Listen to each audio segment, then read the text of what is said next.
Hi traders, this is Brad Gilbert and I'm here with the guide to the week ahead. Alright, let's just have a quick look at where that North American session finished. It'll give us a good lead into what to expect for the start of Monday. Although we do have those economic finance ministers meetings, the IMF meetings, and there's an oil meeting in Doha. Now the US equities pretty much flat over the week. There's been a few natural disasters around the place, I think in Tokyo as well as in Ecuador, a couple of earthquakes. Now, just looking at the dollar index, this gives us a good overview of what happened through the week. Okay, a bit of dollar strength, and then it petered out, bit of a drift off, and now just trading sideways. So the dollar index, yeah, had a good week. Nothing too much to write home about, but it's good to know that there was dollar strength last week. And which is a little bit funny, right? So you see the dollar strength. I mean, I know it's sort of overall, but have a look at these currencies. Aussie's higher, Kiwi pretty much sort of where it was at the start of the week. Dollar yen is lower, euro is lower, and then you've got sterling, which is all over the place, and then dollar CAD, which is pretty much trading sideways. So that dollar index, you're looking for dollar direction. It doesn't really look that obvious when you're looking at the major currency pairs. Coming over looking at where the major action is at the moment, there's a lot of activity on the yen crosses. I mean, there's usually things going through, but there's some really good opportunities. Really nice setup here on Kiwi yen. We saw a great setup there on dollar yen go through on Friday, and also CAD yen as well. So some really good trades here in the yen crosses. Now, when that dollar yen is in play, make sure you take a look at these things. So let's just go over to the economic calendar and have a look at what major events are coming out this week that we should really concentrate on. As I mentioned up the top there, over the weekend we've got the IMF and there's an oil meeting in Doha.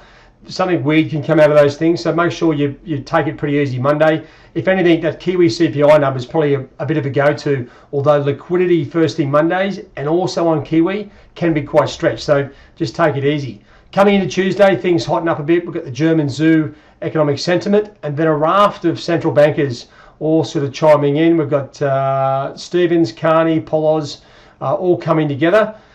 Then you roll into, this is where the real action kicks off. Okay, and sterling really comes alive. We've got the UK climate count change on Wednesday. All right, then going into Thursday, we've also got the UK retail sales. Now, don't forget, on Wednesday, the US oil inventories are out. And these have been a bit of a market mover for dollar CAD and oil, so keep an eye on those. ECB press conference, rate announcement on Thursday. It's always a funny event. You got to watch Draghi there. He is hilarious.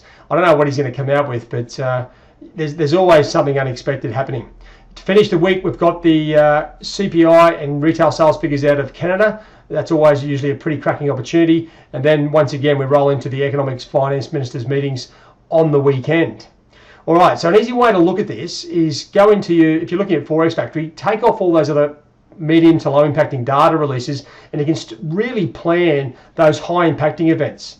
Now, we're not necessarily looking to trade these, but they are opportunities where there may be a shift in momentum. So make sure you're paying attention to the market when these releases are on. Or if you've got positions, make sure you close them out or move your stop losses to protect the position.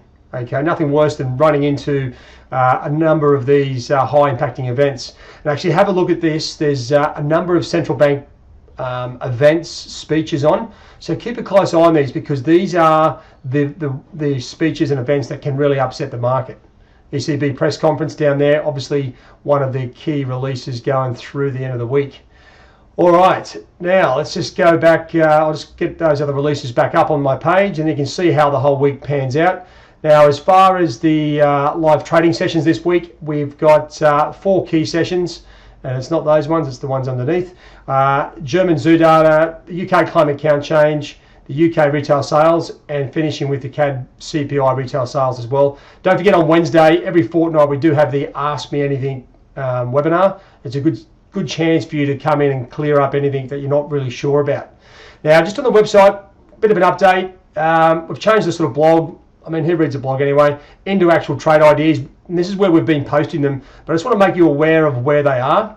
Now, there's been a couple of really good cracking opportunities in here last week that we posted. I just want to make sure that you're seeing them so you don't miss the opportunities. One was CAD yen there, a great setup there with the Ichiban strategy actually, and this is probably something most traders should be looking at. The Ichiban strategy, we've done some sort of back-end research on it. As much as I've been using it for a number of years, it is actually probably close to 100% effective, okay, especially on a break trading opportunity. So go into the strategies there.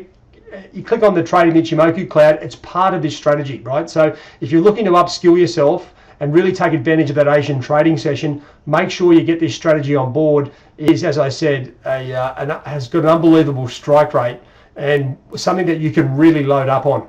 And especially something like CAD Yen, of all things, you don't usually go through and sort of start belting CAD Yen around, but when you've got the setup, it's worth sort of hitting the currency pair. Now, coming back to the major currency pairs, they've all got pretty good setups, technical setups, I mean. So make sure you go through this. I mean, sterling's going to be a major focus with that UK data Wednesday, Thursday. Obviously, and make sure you're going through the yen crosses through the Asian session in particular.